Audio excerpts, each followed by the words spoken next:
భవిష్యత్తు సంకేతం. మహాయుద్ధం ముందే తీర్మానమైనది.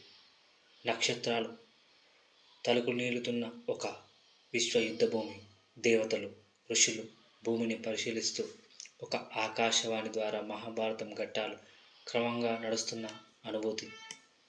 పాచికల ఆట. ఒక సామ్రాజ్యం త్వదించబడింది. శకుని చివరించిన చిరునవ్వు. నెమ్మదిగా తిరుగుతున్న పాచికలు.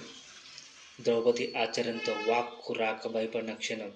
కౌరవ సభలో ఒక భయంకరమైన నిశ్శబ్దం. శ్రీకృష్ణుని విశ్వరూప దర్శనం. అతనిలో అంతటా విశ్వం. శ్రీకృష్ణుడు భాస్వరంగా మెరిసిపోతూ, అర్జునుడు ఆయన రూపంలో సమస్త లోకాల్ని, దేవతల్ని, సమయచక్రాన్ని చూస్తూ భయంతోనూ ఆశ్చర్యంతోనూ నిండిన క్షణమది. భీష్ముని ప్రతిజ్ఞ. చిరస్థాయి వ్రతం. ఓడలు మోతమోగుతున్న సముద్ర తీరంలో భీష్ముడు నిశ్చయంతో నిలిచి వాన పడుతున్న అతని ప్రతిజ్ఞను నిలిపిన వెలుగైన చూపు. దేవతలు ఆశ్చర్యంతో చూస్తున్న దృశ్యం.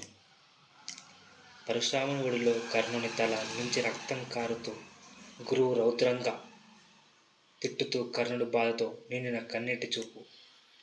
మహాచక్రవ్యూహం గర్జిస్తూ మూసుకుపోతూ, అర్జునుడి కుమారుడు అభిమన్యుడు ఒంటరిగా శత్రువుల మధ్య పోరాడుతూ బాణాలు మెరుపులా విసుతుండగా ఆఖరి విరోచిత ఘట్టం.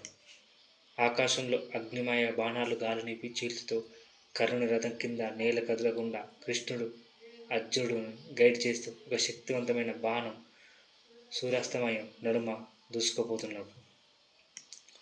మంటల మధ్య ద్రౌపది శపథం చేస్తూ, ఆమె కురులు గాలిలో లయబద్ధంగా ఊగుతూ కౌరవుల భవిష్యత్తును నాశనం చేయడానికి సిద్ధంగా ఉన్న మహాఘట్టం. దుర్యోధను నీటిలో నిలబడి భీం సమీపిస్తూ గాఢ డమరుతున్న భీకరమైన దృశ్యం. చివరి క్షణంలో నిశ్శబ్దం నింపిన భీకర యుద్ధం. స్వర్ణ సింహాసనం పైకి చేరే మెట్ల మార్గం.